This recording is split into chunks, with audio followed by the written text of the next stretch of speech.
Бұл малда болатын кене деп аталады.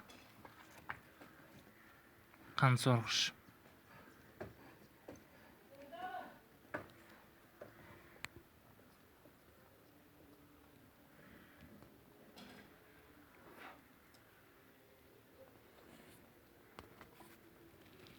Бұл енді кішкентай ең бірінші кезінде өте арық болады. Кейіннен жануарларға жабысып, адам не жануарларға жабысып, сүтқоректілерге жабысып семіріп кетеді, қан сорады.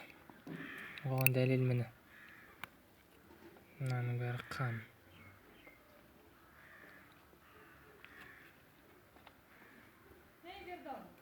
Осының бәрі қан.